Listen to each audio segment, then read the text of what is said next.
So before I start the series, I want to give a shout out to Team TCBA in Taichung. I had the opportunity of playing with them as well as interview them, but the sound quality wasn't good for some reason, so I had to scrap it.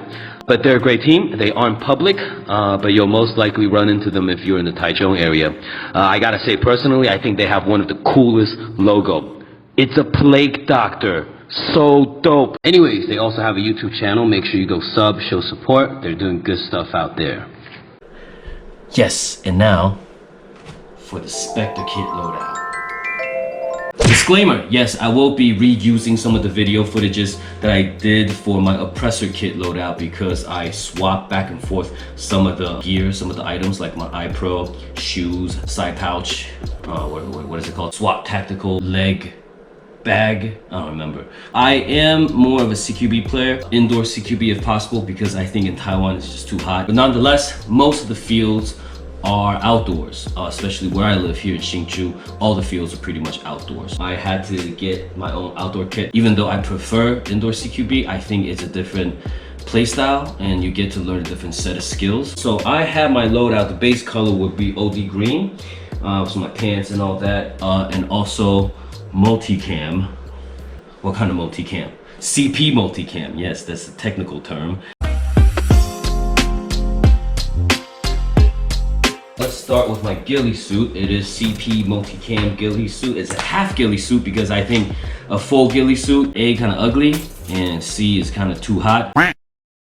Really, the only time when you see me going outdoors is like during winter times where the weather is perfect. As you can see, I tied these myself. I used regular yarn, like, you know, what your grandmother used to sew sweaters with. Okay, so here is my half ghillie suit. It is called Roko Tactical Sniper Ghillie Suit Foundation Rip Stop Ghillie Viper Hood Camouflage Sniper Coat. I got mine in CP Multicam. There's Digital Woodland, there's Army Green, and there's Woodland. I think Woodland could work too. It pretty much only covers up your arms and then your head, which is fine because it leaves that openness on your back and your chest, so you could be running with a vest, with a backpack, or a chest rig.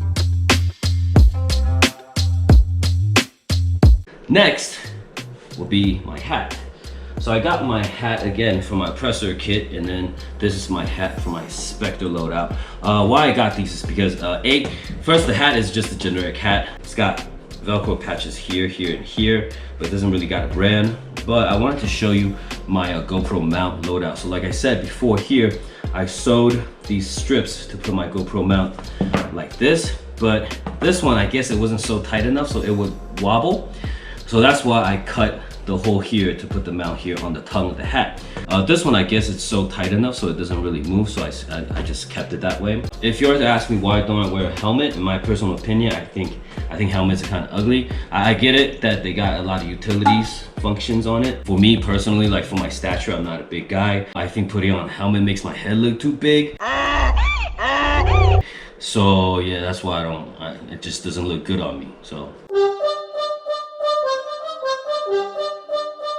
next is my Smith Optics iPro. Now let's look at my oppressor kit video because I talked about it there. This is my Smith Optics. Unlike most of my other gears, which are copies of a copies of a copy, this is the actual Smith Optics, and I believe it is military spec. I like it because it looks good. It's low profile, so it's not like bulging out. It came with these holes on top of which you can actually close and open, but the piece pretty much came off after like a year or year and a half. So I just ripped it out because I wanted the holes open at all times. It would still fog up occasionally, so I drilled these extra holes on the surface. When I drilled these holes, I drilled them diagonal so shrapnels wouldn't get in. Okay, so here is Smith Optics sight. As you can see, there is the boogie regulator goggle and also the regulator with Asia fit that fits better on the Asian facial geographic features. It doesn't really work on me because I got a nose like an Italian, but there is that option. Now, I don't see sport anywhere, so I guess they stopped producing that. Oh, so anyways, regulator, as you can see, the price is $40 US. Now, for more than double the price, you can get the SOEP.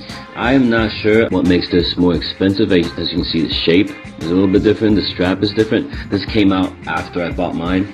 You can see also the ventilating holes are bigger, but I guess it's more scratch resistant. I'm not sure. You have to check it out. But this one is worth almost $100 US. So yes, there is this option as well. Next is my mask. Now again, War Chief mask. I did a whole video last year talking about these masks. They're great masks. This one is multicam, and I did a little teardrop here. And I also had to cut out bits of it to make it fit my eye pro at the same time. So yeah, War Chief mask.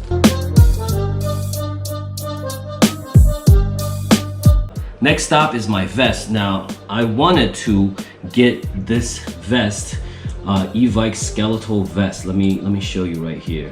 Right here, it is called Evike Matrix Skeletal Force High Speed Tactical Vest. I wanted to get this vest because as you can see, like the side is pretty much like open, so it's breathable, it's not hot, so it's not completely enveloped. I like that, especially if I'm gonna play in summer. For that look, I like that. I like this piece sticking out. I know a lot of people might think that's weird, but I like that look. When I wanted to buy this, they were out of stock. I ended up getting this vest, USMC style, CIRAS type Force Recon Tactical Vest OD Green.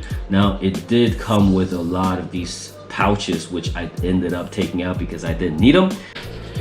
All right, so my vest right here. Now, this piece I got separately, just so I can sew it on to like cover up that belly. I got some age on me, so, and it came with like this big bag on this side, so I took that out, I put it in the back, and I got a separate hydration pack right here. I put my holster right here on the chest. I think that is really useful rather than putting on your leg or on the side where it wobbles. This thing is pretty heavy though, so like inside, I'm not gonna open it, but inside it's got like metal wires running through it, so it's sturdy, but it is heavy.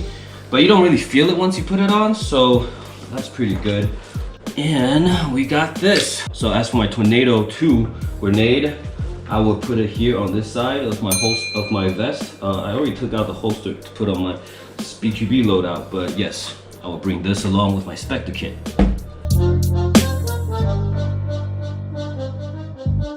So next stop will be my shoes and my leg bag or side pouch. Again, I'll be using the video I did for my oppressor kit because I talked about them there.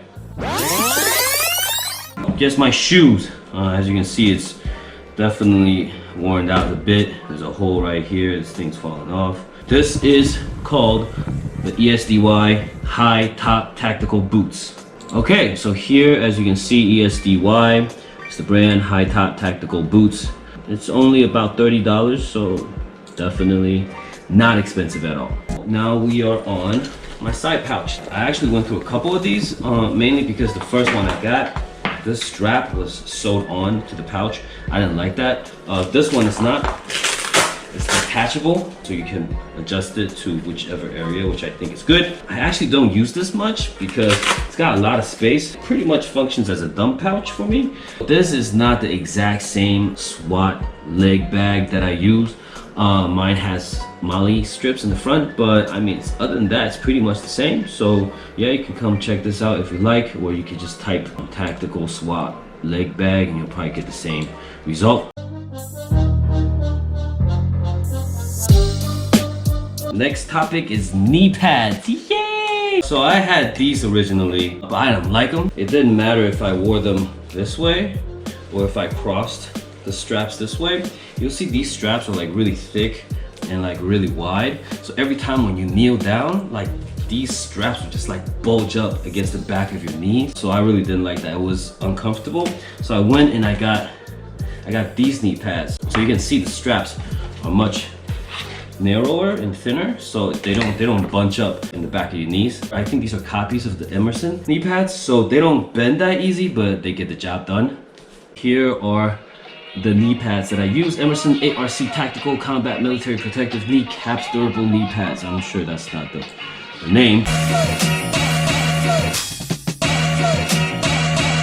Last but not least, my gloves. Now these are knockoffs of mechanics gloves. So they're fingerless, as you can see, for that dexterity. I found similar ones on Amazon, just different colors.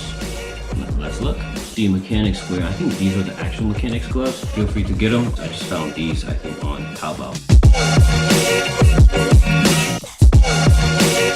Okay, so that is my Spectre kit loadout. I hope you liked it. Next stop will be my SpeedQB loadout, which I've been running the most recently. So yes, make sure you check it out when the video's out. Peace.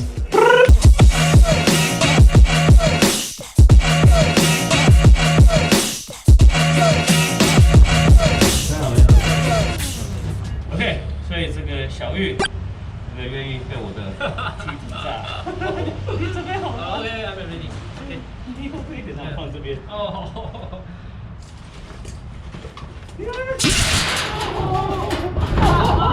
哦，标题脚步，这个多少钱啊？蛮有趣的，这个40元多块。